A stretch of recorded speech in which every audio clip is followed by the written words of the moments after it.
Le camarade Boko Kwao, porte-parole de la coordination des syndicats du secteur santé, Cordi Santé et syndicats associés, dont les représentants sont autour de cette table de séance de travail, confirme que tout le secteur de la santé est en grève depuis hier lundi 5 novembre 2018 et ceci jusqu'au vendredi 9 novembre 2018 pour les 5 premiers jours prescrits par le mot d'ordre de grève. Ça court donc sur l'ensemble du territoire national, dans tous les établissements sanitaires publics, dans toutes les directions de santé, les programmes et projets de santé. Ça concerne aussi bien le personnel soignant que le personnel administratif, les administrateurs, les agents ex-déflatés qui travaillent dans le secteur de la santé. Donc ça touche toutes les ressources humaines de la santé qui se sont mobilisées pour réclamer à l'État employeur un certain nombre de revendications à caractère administratif et financier, à caractère financier et des revendications à caractère technique et pédagogique. Mais pour ce qui nous amène à la grève, après avoir travaillé sur les autres chapitres,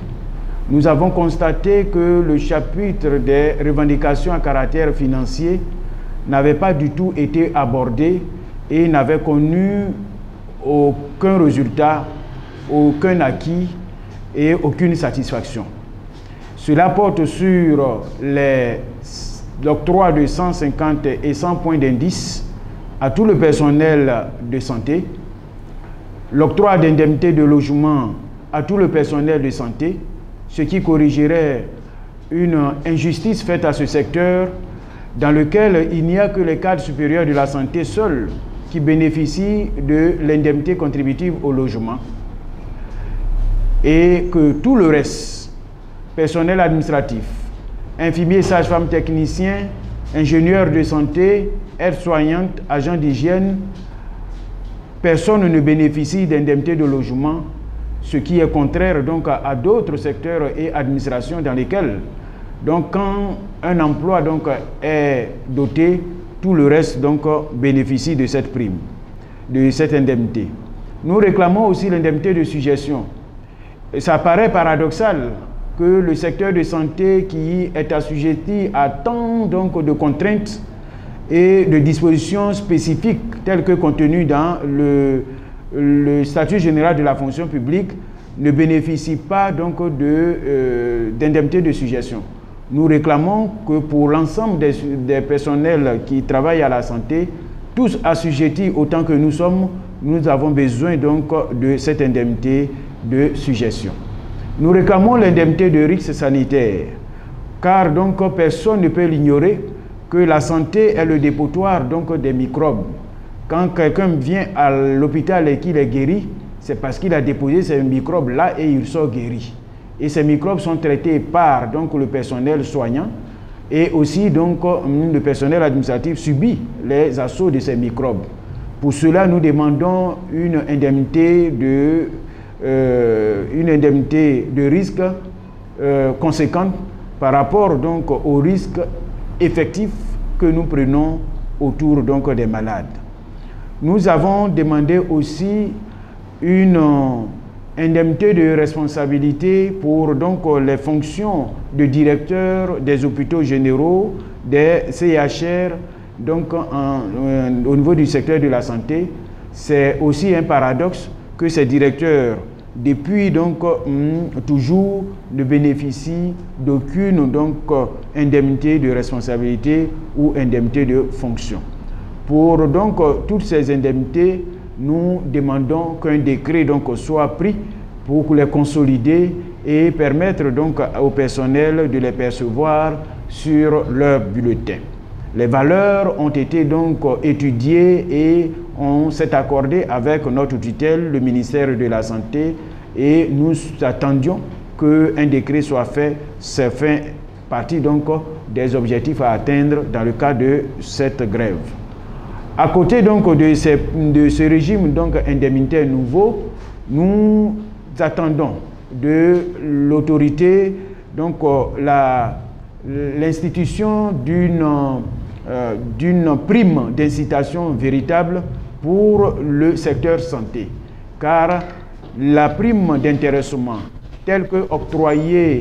depuis 1993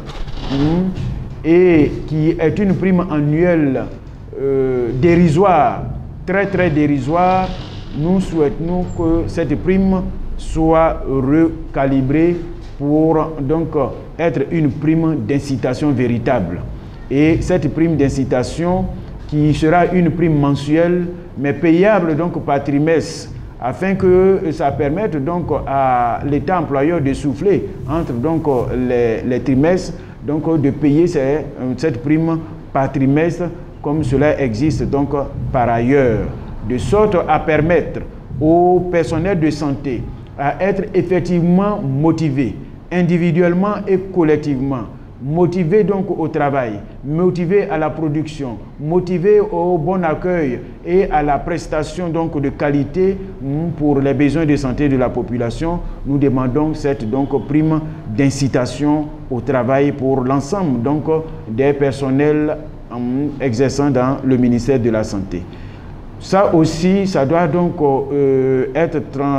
traduit en décret, et ce décret donc est une attente pour nous dans le cadre de cette grève. Et enfin, donc, les 150 points, révalorisation indiciaire, donc 150 points pour les catégories A et B et 100 points pour les catégories C et D pour tous les personnels donc soignants. Donc, cela doit se faire dans le cadre donc d'un décret donc portant octroi de cette révalorisation indiciaire au personnel de santé. À côté de cela, nous avons donc des antécédents à régler en ce qui concerne donc le paiement des indemnités au niveau donc de paiement des primes donc au niveau de l'INFAS, qui reste donc une dette donc à effacer. Nous avons le décret de l'INFAS que nous réclamons donc que ça soit bouclé et signé pour lui de conférer un nouveau statut en tant que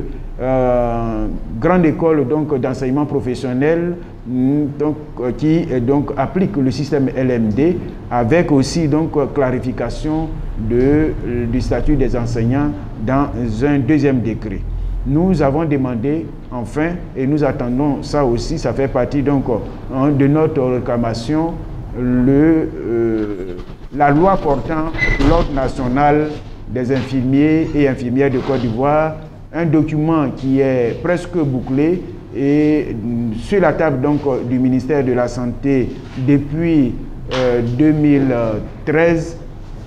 et qui en principe dans le cadre donc de ce mouvement de grève doit pouvoir être dépoussiéré et remis donc dans le processus d'adoption par le gouvernement puis par donc l'Assemblée nationale.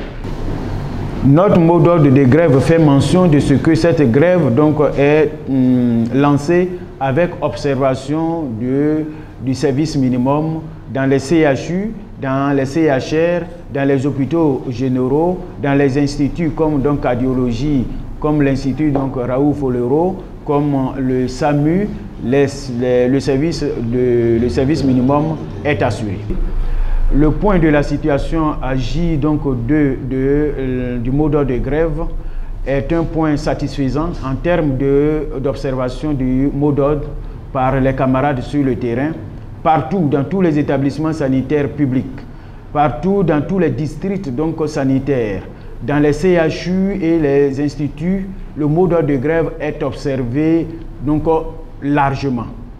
À 100% donc dans toutes les localités de l'intérieur, à 80% donc à Abidjan, parce que nous avons maintenu le service donc minimum dans les CHU donc au niveau d'Abidjan, le CHU de Boaké aussi. Et donc nous sommes satisfaits de la réponse que les camarades ont apportée donc au mot d'ordre de grève, et nous les félicitons, nous les encourageons.